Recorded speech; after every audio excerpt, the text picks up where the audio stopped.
So mayong gabi sa tanan. So yesterday ang atong gidiscuss is about sa katong pinaka basic nga mga swing components. So mao to ang J-frame, J-panel, ang label, ang text field ug ang mga buttons. So kabalo na ta kung saon pag gamit ato sa ila kung sa ilang mga gamit.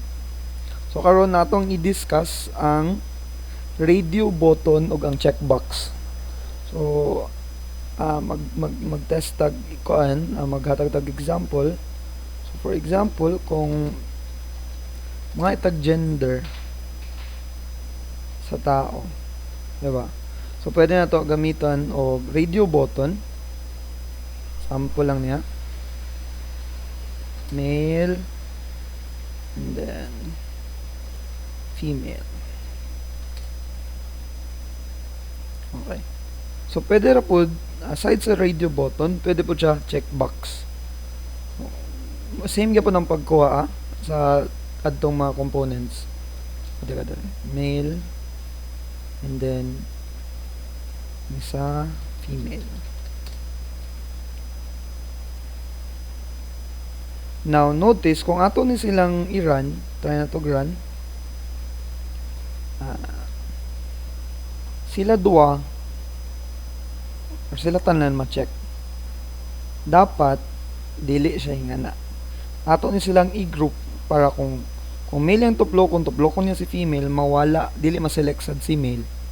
So kung unsaon, so both kaning duha magkuan ta og group niya. So first nga group kay para aning sa radio button, ug ang second nga group para sa checkbox. So diri sa kilid naa diri button group. So click nimong button group, ibutang dara sa kuan sa ato ang field, dayon pangita diri sa ato ang navigator nasa kilid. So naatay button group 1. So kay duha man atong kinanglan, so duha atong i-add ana. So dire atong i-name sila. Change variable name, ato siyang i-name. For example, si radio button ug si check button. Check button.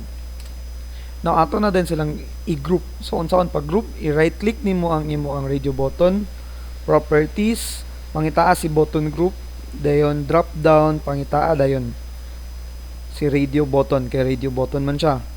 So tap, then close. The same gyapon sa PCAS. So, properties, button, radio button. Same sa check button. Ito yan, pangitagi hapon si button group, check button, and then si female, properties, button group, check button. Now, kung ato ning i-run, no, run na to. Pag imo na silang ikuan, so, di ba? So, muna to siya. So, nag-group na siya. So, only one lang yun ang imo ang pilian sa ila. Pero sometimes kaning si check button pwede na siya nimo dili i-group, di ba? So makita nato sa example later na unsay mga instances nga kaning check button dili na to i-group, no? So sige, proceed ta. Now atong i-try og kuha og value ani. So for example, butang tag button dire. Ito na yung butang print gender. No. Text na. Print print gender. I-print niya dire text field. Edit text. So dire niya i-print ang sa radio button, dire po niya i-print sa checkbox. So pinakauna nganlan sa gini nato sila para dali ra nato sila matawag. So right click, change ka po nato yang name, yung variable name. So, butang nato radio r male. Tapos sa PCAS r female. Then dire si male, dayon si female. So kanina atong inganlan ang print radio o print check.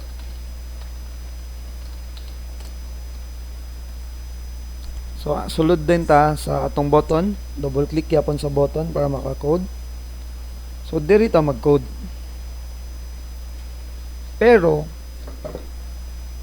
kung maggagamit ka lang ta og radio button or checkbox, kinahanglan ta og variable nga maghawid sa ilaang value or sa ilaang gihawiran or value lagi value.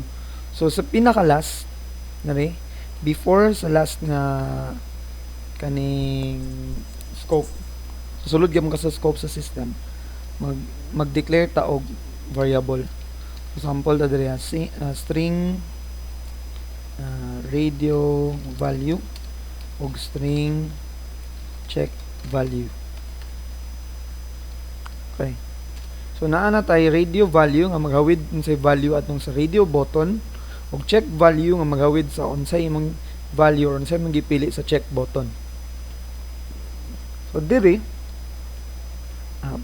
pag tuplokon nimo si mail, pagpilion nimo si mail, dapat na kay action button. Ang imong action ana is pag click nimo ka mail na select nimo siya, it means kato si radio button magka-value siya og mail. So unsaon? So double click lang nato ang button ay ang radio button. So double click tapos diri din ka mag-input sa iya ang gipadunggan. So unsaon? So unsa gingalan natong sa atong pinaka-boss? So, radio value.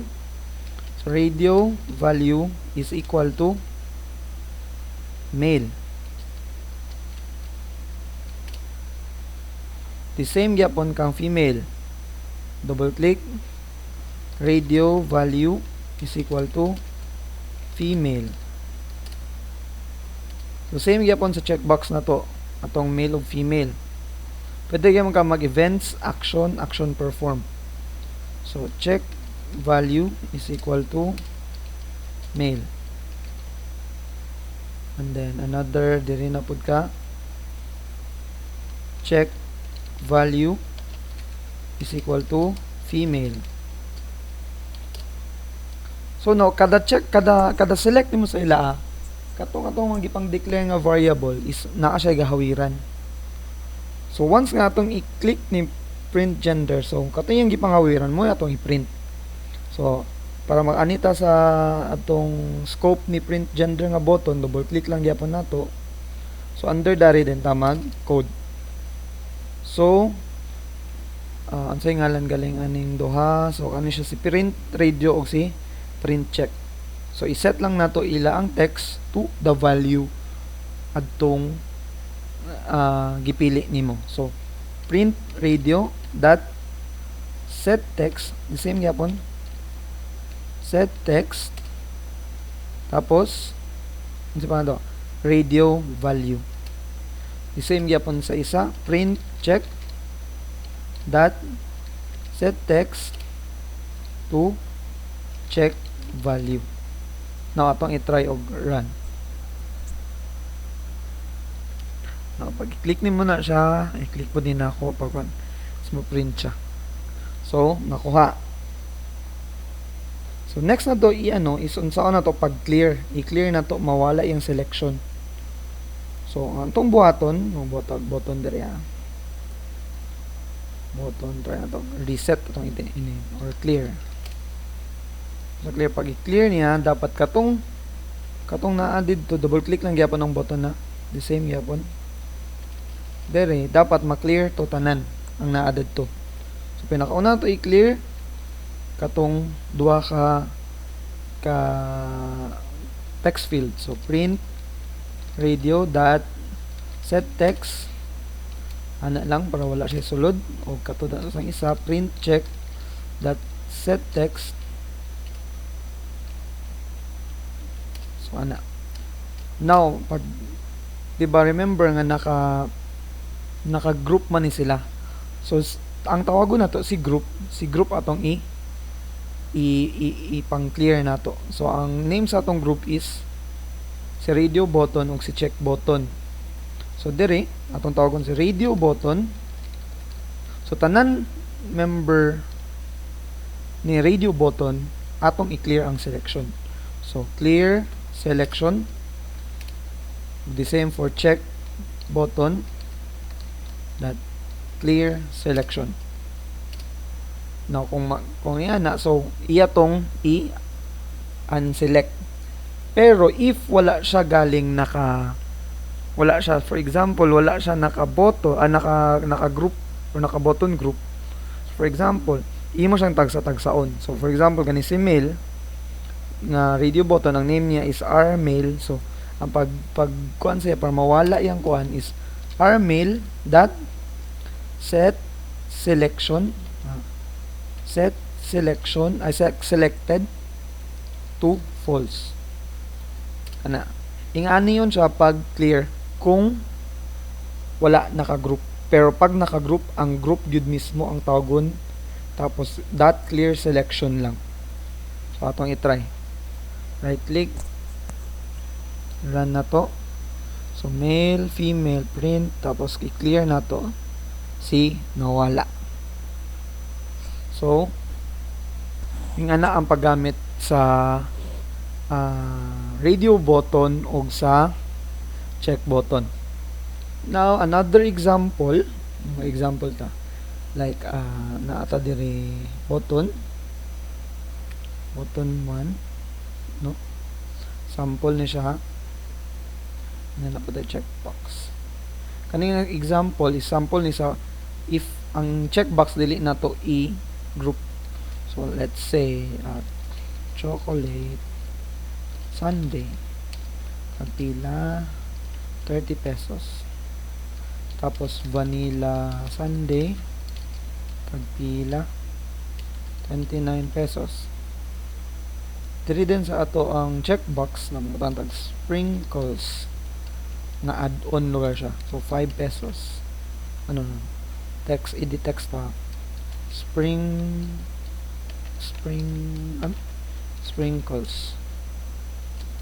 5 pesos. Yan ang isa, chocolate chips HP 10 pesos. So diri atong example is kani silang duha is for example lang ade ato sang ihumano na to. Nang tag button diri. Kasi calculate isa ka button clear. Diri tayo magbutang taog sub total, and then VAT 12% o grand total. Tanin tag text field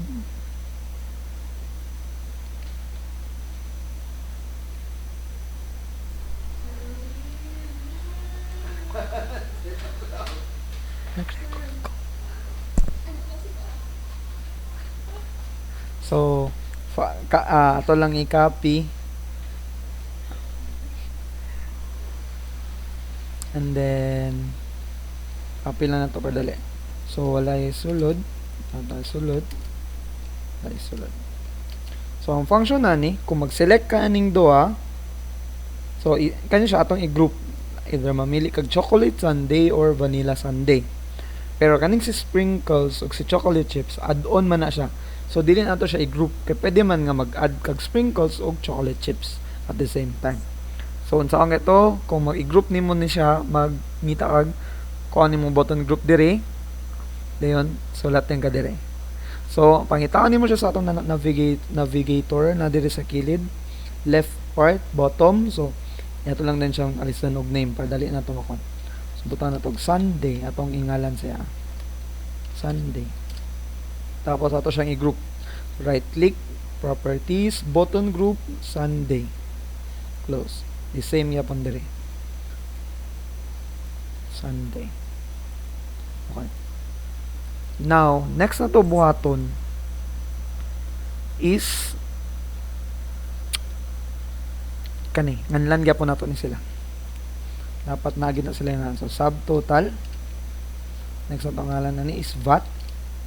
Next then kay grand total. So una to sa clear. Wait, nanganganlan na ba ni sila? Okay, so wala yung ngalan, butangan nato ngalan.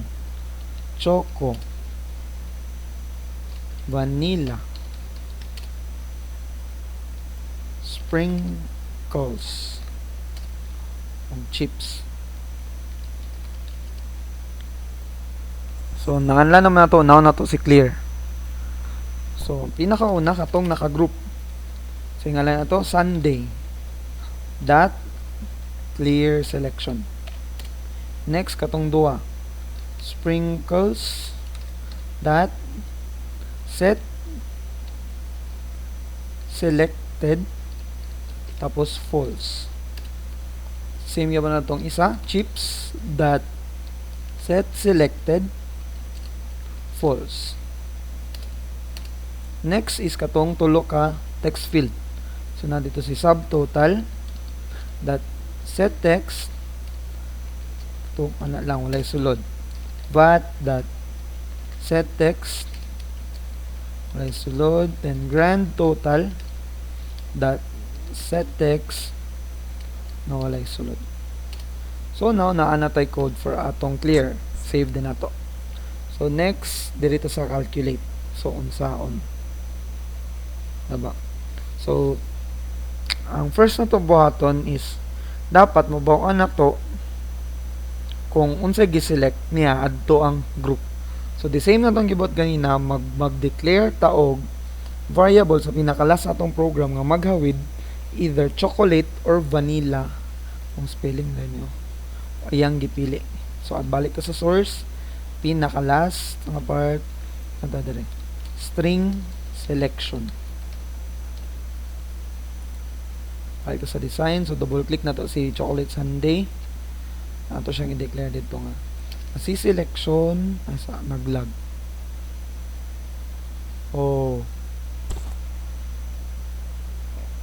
Okay, dire. So si selection is now is equal to ato chocolate. The same yapon kang vanilla. So selection is equal to vanilla. So diri pag-calculate nato, calculate. So mag-declare sa taog variable nga maghawid sa tanan nga sa subtotal. So sample tag double atong gamiton s total is equal to 0. Initiate nato siya nga mag 0. So diri na rin mag if else. So if selection that equals chocolate, then subtotal s total is equal to s total plus tagpila tong chocolate 30. So 30 na. Else if selection that equals vanilla, then s total is equal to s total tagpila ang vanilla 29. So plus 29. So no, pag maimo na siyang i-click na anatay value or tagpila ang yan or tagpila yang gipili. Next na to kanon is sprinkles ug si chocolate chips. So naaman ta diri si sprinkles ug si chips atong gingalan. Balik ta sa source, so diri if atong gamiton. Okay, if sprinkles so in parentheses sprinkles dot set selected is true. So it means ana guys true, void cannot be converted to boolean. Sprinkles nga na ito, diba? Okay, balik to dire.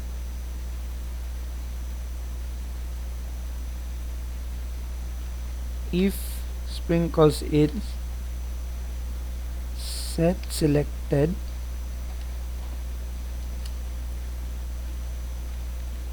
as true, sisayop ani ha.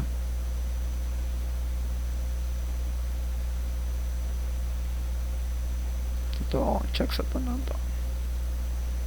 Ang giunsa na ako ganina. Is selected set selected na. Kung saan na to na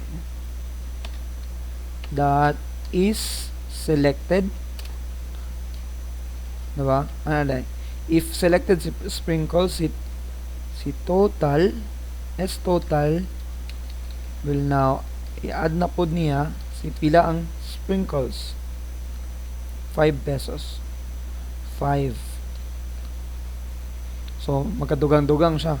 Next na po, if si chips po kay selected,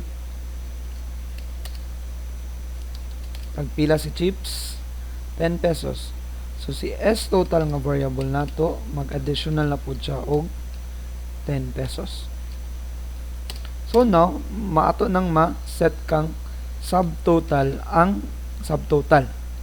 So, subtotal dot set text, then string dot value of sub S total. So, naa na tayo ito nga dito kang subtotal. Next, si VAT. VAT that set text string that value of unsa. So, value sa S total times 0.12. So, muto yung VAT. Now, kang grand total, pag set na to sa yaa, ang text, set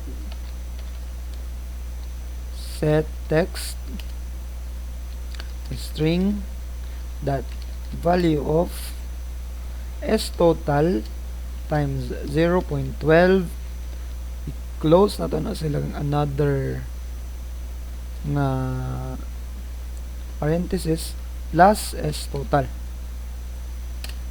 So, nara. So, nakuha na to si subtotal, ang VAT niya, og si grand total, nga igoray i-plus si VAT og si subtotal. So, balik try na to grand.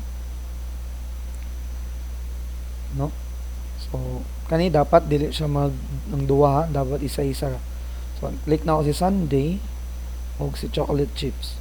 So, dapat pag-calculate na ako dara 30 plus 10. So, dire dapat sa subtotal is 40. So, 40 times 12% sa 40, i-add na po din doon 12% sa 40 ug ang 40. Kaya ito calculate, so 40. So, atong i-check kung sakto ba na. No? So, 40 times 0.12 is 4.8 plus 40, 44.8. So, sakto. So, kung gusto siya mag-add og sprinkles, check niya, calculate na dugang. So, 30 plus 15 is 45. 5.39 ang yaang, wait sa, yang VAT, i-plus na niya mo ng 50.4. Clear na ako So, vanilla, chocolate chips. So, yan na. So, nakuha na to. So, nakuha ninyo. So, from this one, na ako ipabuhat na activity sa inyo. This activity, ang deadline ani is Friday next week. Taasam kayong Friday. No. Wednesday, 9. No, sa 9 mo magpasaan. The same gyapon sa inyong gipasahan gapon, the same gyapon kung giunsaon pag ipasa adtong isa ka video. Ako nagingon dito unsaon pag katong katura nga file, itong jar nga file ang inyong ipasa. Kung dili kay siya mapasa kana isa ka case nga dili niya i-upload, inyong i-upload sa Google Drive, then i-send sa ako ang link or i-email sa ako or i-share sa ako. So kaning next na to nga activity karon is sanay ninyo ipasa. 11:59 PM kani siya 30 points ang makapasa sa Wednesday.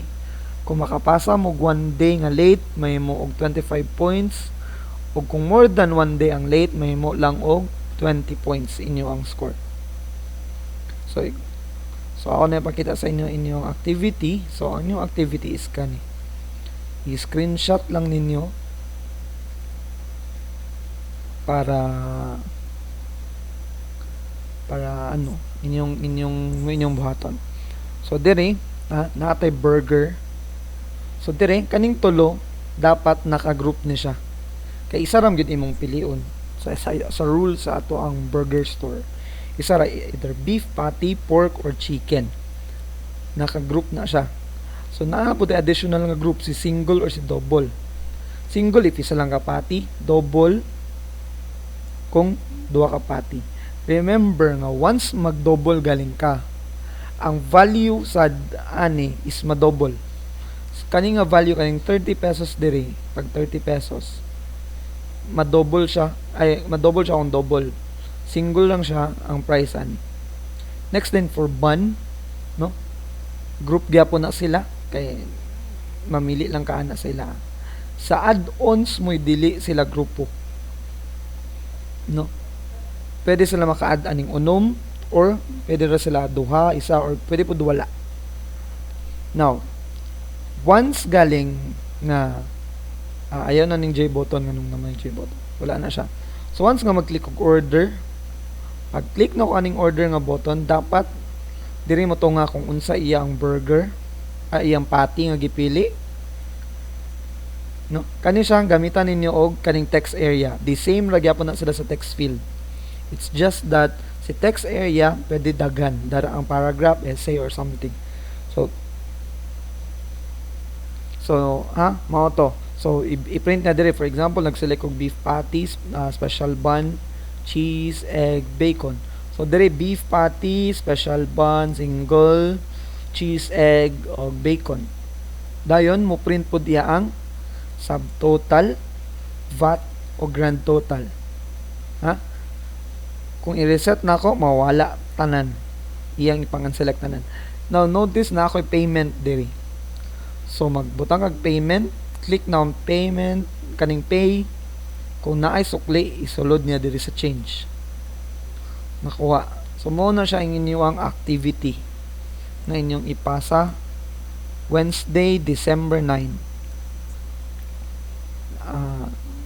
So, kana lang. So, pasa to ninyo yung first activity kay gamay pa nagpasa.